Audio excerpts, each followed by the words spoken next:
All right, this is part 4, and I'm sorry that it is four parts, but I mean it's really important that I get every little footage, because last in part 3, we started going into the footage instead of just me talking about it. I wanted to give you a visual, because this is not just for all those misinfo WWE marks who don't know anything that Vince fooled into thinking that he came up with everything.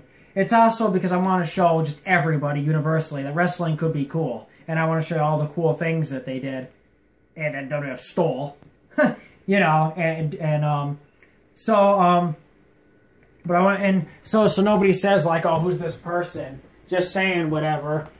Some amateur. It's like, no, I'm going to show you. See this? Okay.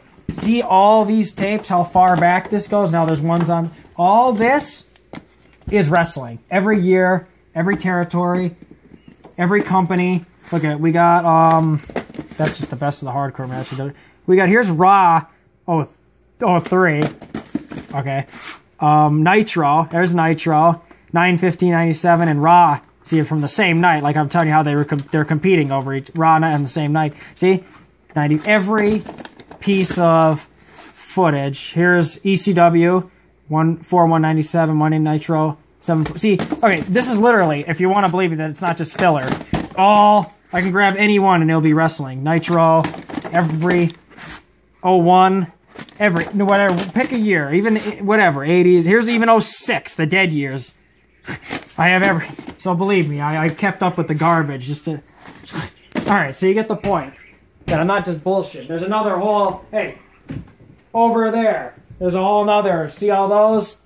Yeah, I got 2 billion tapes from taping from all these. Now this tape, I know it's a little shitty, I'm really sorry. It's because I went on YouTube on my PS3 and I just put a bunch of clips together to show you how Nitro did it first and how WWF literally copied it like a year later.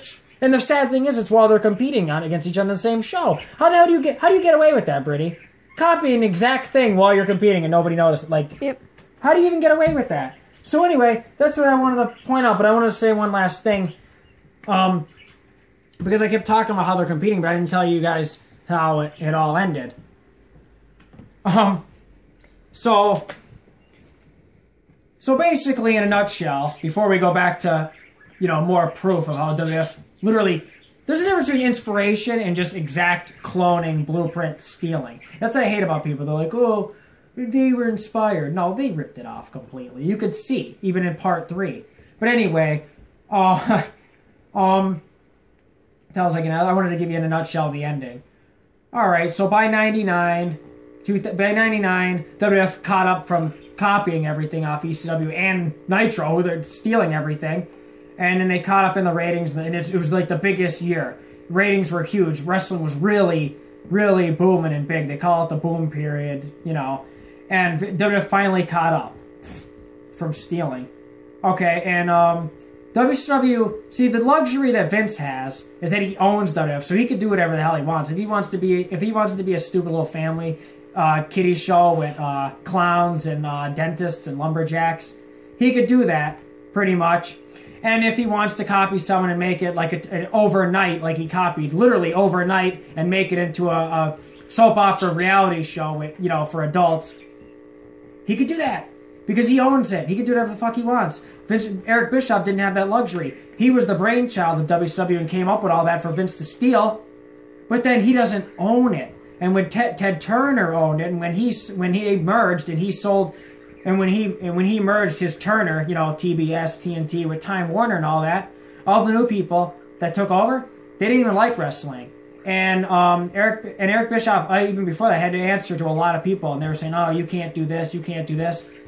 So Bischoff actually came up with the whole formula for Vince to steal, just to fall behind because he got censored and wasn't allowed to do half the shit he wanted. And that's not even fair. And then since they don't even like wrestling, they were just looking at the ratings were really high. And once WCW fell a little bit, we're not even talking, okay, we're talking quadruple the amount of what WWE gets now. That's how high their standard was. They just saw the ratings. They didn't even care. They didn't even watch the show what Bischoff was doing or anything. They're just like, oh, the ratings dropped a little. So he gets fucked over and fired. They bring in a man named Vince Russo, who was a head writer for WWF Magazine, and then he helped write the stuff that was stealing off, WCW, like DX and all, and Stone Cold, which rips off the NWO and everything. So they bring him in thinking, oh, he's the guy who turned WWF around. We'll get him. We don't need Eric. And then he goes and does stupid shit, and WWF falls a little bit behind, and everybody just remembers those years in 2000, 2001. And then Vince does this whole thing fooling people, saying, oh, I put it out of business. I won the war, even though I stole everything from WCW to even compete. It's like, no, what happened was with that merger, they didn't like wrestling. They just canceled WCW and just cut it.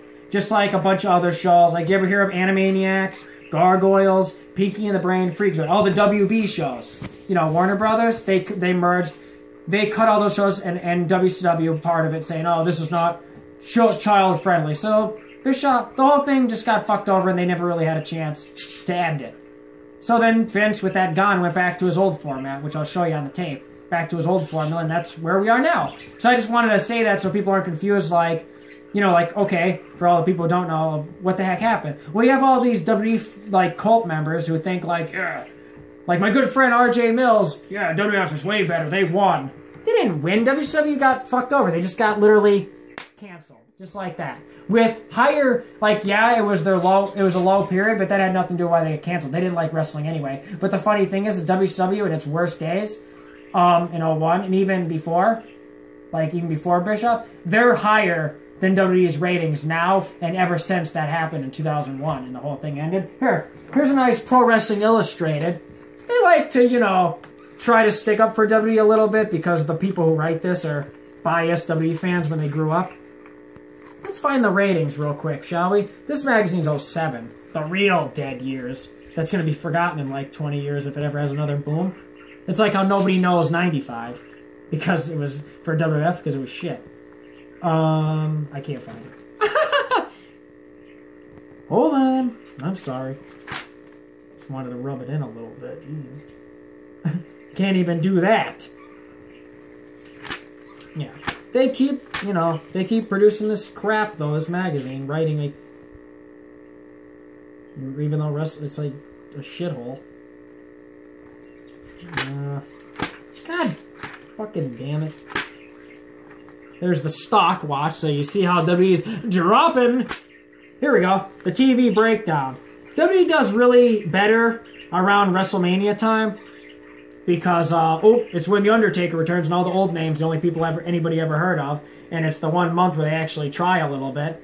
But you see their little twos. 2 million people. That's like the size of an island. Yeah, the Virgin Islands. Remember I said that's their little 2 ratings. Like I was talking about in part 1. They're little shit ratings, and they get a little, they get 3 around WrestleMania time. And then it drops back to 2s. I think they're even doing worse now. So, it's a bullshit if they tell you they're doing great. So anyway, I just wanted to give that whole brief, whatever, this is, you know, for everybody. And now, let's get back to just showing you how WWF literally cloned themselves to be Bischoff's Nitro. And then they claim they won. Okay, so we left off in part 3 where I was showing you... Where would we leave off? The NWO was in its early stage of invading. Yes. Yes. Okay, check it out. It's Hall and Nash invading. So they got their tickets, and they got the tickets so they can't get kicked out by security. It was brilliant. Bischoff started this whole... Give a ticket! I'm here to see the big boy! See, he's making fun of WCW because they have to pretend they're from WWF. Because they're pretending to invade. It was just so brilliant. This is the start of all this, like the Stone Cold tactics and DX. And this is it. WCW did it all. And it's brilliant. So Hall and Nash start the takeover of the NWO.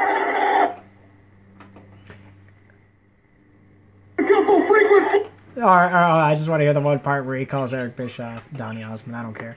So Eric Bischoff's doing such a great job of being the good guy president and owner and the president and announcer. Hey look, big man, Donny Osmond's back. He's back. Calls him Donny Osmond. Hey, Bischoff, you get a couple frequent flyer miles for that last ride there. That's when he threw him off the stage on pay-per-view. Okay, so you see them getting arrested.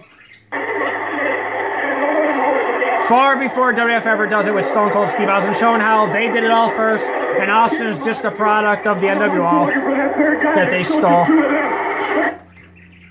Alright, so you get the point. Attica. Nash is funny. Triple H completely rips him off with D-Generation X wanting to be him so bad. Which is funny because they're friends in real life, but he wants to be him so bad. Here's them getting kicked out.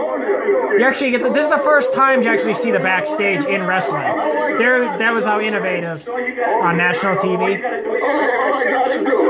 you gotta do is get a job to pay something, right? You gotta get a job to pay something. I know it's shitty. That's right. I want to drink it.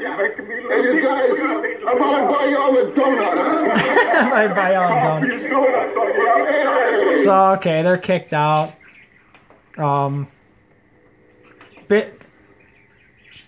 Getting arrested before Austin, you know. You see the whole... You're seeing the theme here of how they stole everything. Sounds really... I know, it's just this tape. Believe me, it's not my other ones. Just happens to be this... I know, it's annoying. Ignore the WWE. Since they own the footage now, they fucking put their shitty name, like I said earlier, all over everything. It's annoying. So, okay. Okay. So... Eric Bischoff, it's a cool plan because Eric Bischoff's the president of WCW even on TV in the storyline, in this TV show. And you know, you saw he was the good announcer. He gets revealed as the mastermind behind the NWO all along. So he's actually the evil owner who's bringing in this invasion on his own company. And he's the turncoat from inside. And it was brilliant because he looked like such a nice little, like, clean guy. And Hogan from WWF, it's brilliant because Hogan, he was the goody two-shoes, you know, like great, you know, hero in WWF, and Bischoff makes him where his ego went out of control, and he became like a Hitler who wants to take over all of wrestling, and he gets his NWO, and they do a hostile takeover of WCW as the New World Order. You know, you get it.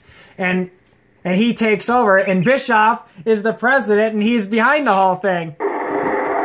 It's like, see people throwing this. Look at how actually into it all the people are throwing. Nowadays, I'm pretty sure the crowd's an oil painting. For WWF?